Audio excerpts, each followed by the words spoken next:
Hi, this is Mike from CrossFit 204. We're super happy to be a part of the Massage Athletica newsletter. We're happy to bring you new workouts each month. Last month we did the workout with Nancy.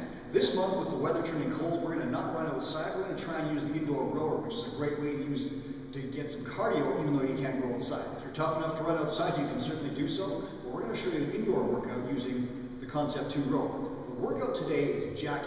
Jackie is a 1,000-meter row followed by 50 thrusters, and I'm going to explain what a thruster is. It's a squat with a barbell press at the end, followed by 30 pull-ups. So what I'm quickly going to do is I'm going to explain to you how to use the Concept 2 rower, give you a couple of tips on that, I'll show you how to do a thruster, and if you saw last month's video, you'll know what a squat looks like. We can review that quickly, and then we'll show you how to get the barbell overhead. Finally, we'll show you some pull-ups. This workout is done for time, and you want to do as fast as possible, moving from one movement to the next. So again, 1,000-meter row on the rower, 50 thrusters with a barbell, and that can be either a 15 or 20 kilogram bar, either 33 or 45 pounds, unloaded. And then we're going to do 30 pull-ups. So let's talk about the rower. All right, the workout starts in the Concept 2 rower. We're going to do 1,000 meters. The rower is customizable for your height and feet, so we can adjust this and strap ourselves in. I'm going to show you a few rowing strokes. I'm going to talk about what I'm doing. I'll show you a couple of common errors, and then we'll go through the rest of the workout.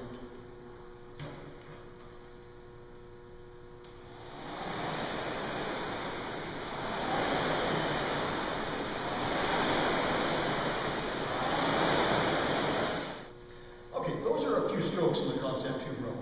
The idea is to use your entire body to generate a lot of power. We're using quarter extremity movement, meaning you're using your legs before you're using your arms.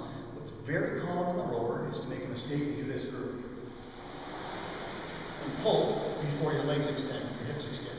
You want your hips to open up before you use your arms. Use the big muscles before you use the small muscles. Another common error is leaning too far one way or the other. We're not leaning enough. If you're taking driver's ed, we want to be on a clock at about 11 o'clock and 1 o'clock, moving back and forth. It looks something like this at the front, the shins more or less perpendicular to the floor. I'll lean about here with the tense back. I'll pull through to a position about like that. And then reset and pull. If I start leaning too far back or overreaching at the front, I'm going to be in a position of mechanical inefficiency. So I'm going to try really hard to stay in that 11 to 1 o'clock sweet spot. The final thing that you need to know about the rower is most people will reset their knees first, which will make a difficult time for you to get the bar or the handle back to the rower. I'll show you what that looks like.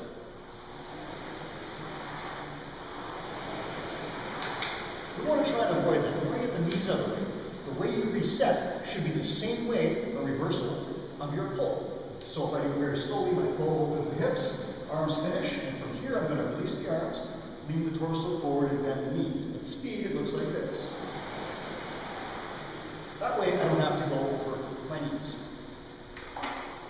So that's the row. Using the monitor, I can set 1,000 meters on here, and it'll count down the strokes. 1,000 meters, we want to do that. If you can do it about 3.5 or 4 minutes, that's a pretty good time.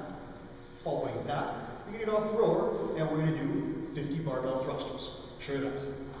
Okay, following your 1,000 meter row, you'll be pretty tired, but we're going to ask you to do 50 barbell thrusters. You don't have to use a barbell. You could certainly just do squats, or you could use a broomstick, or you could use anything that you like. You could use dumbbells, you could put something overhead. In this workout, we're trying to generate a lot of power, so we're not going to use something really heavy. We're going to use a 20 kilogram bar, which is 45 pounds, unloaded, or we'll use a 15 kilogram bar, which is 33 pounds. The idea here is, again, to go very quickly. If you saw last month's newsletter, you saw Nancy where we taught you how to squat.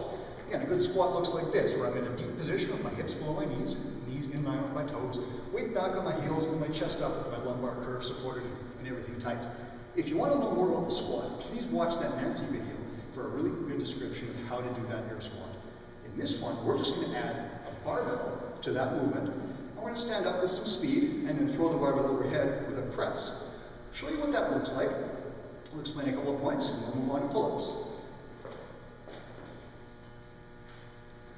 I have a 45-pound barbell here. I'm going to pull it up in the front rack position, and I'm going to come down into a nice deep squat. Then I'm going to drive up and throw the bar overhead. That would be one rep, one thruster. I'll show you from the side.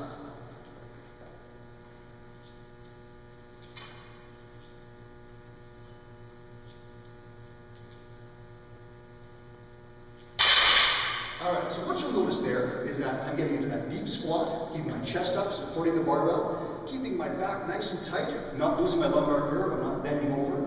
From there, I'm going to stand up quickly, generating power from my hips, and I'm going to drive up, finish that bar with an overhead press, pushing my body around and underneath the bar. Bar is overhead. I lock it out fully, reset, come back down. I'm going to do 50 of those. I'm going to move on to the pull-up bars. Okay, following the 50 thrusters, which will be quite tiring, you're going to come over and finish off with 30 pull-ups. There's a lot of different ways to do pull-ups, and if you can't do pull-ups, there's some ways to scale, which I'll show you very quickly. If you can do pull-ups, you can do them strict, or you can use a kipping pull-up. I'll show you both of those. You can also use an underhand grip, which would be a chin-up, or an overhand grip, which is a pull. Your choice, as long as you're locking out fully at the bottom and getting your chin above the bar.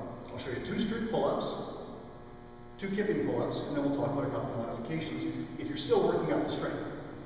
Here's 2 strength pulls. I'll use a kip.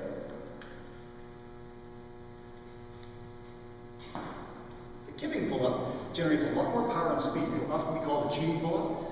We're not using strength, we're generating power. We're using a lot of power from the middle of the body, from the hips, and from the lats, to generate some momentum and pull us up on the bar.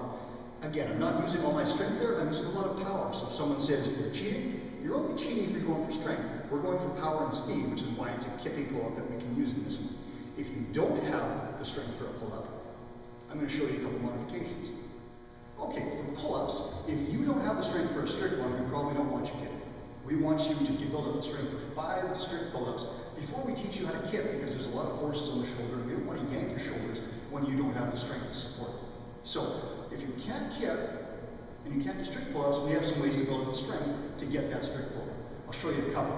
The first one is a jumping pull-up. The jumping pull-up has the potential to make you very sore in the lats because you're lowering a weight that you actually can't raise. So there's a special way to avoid any difficulty with that. I'll show you a couple and then explain.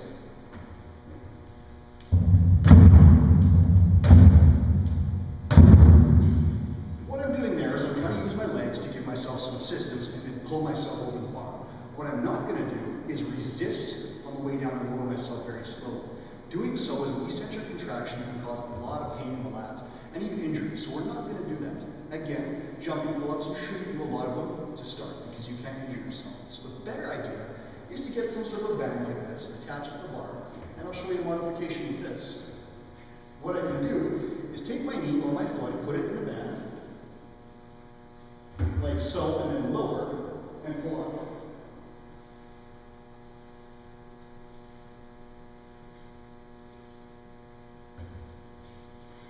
You can find various combinations of bands and placement, either the knee or the foot, to use different resistance or assistance, pardon me. The idea again is to slowly build up the strength, go to a thinner band, eventually getting a strict pull-up. At that point, when we get 5 strict pull-ups, we'll work on kipping pull-ups for speed.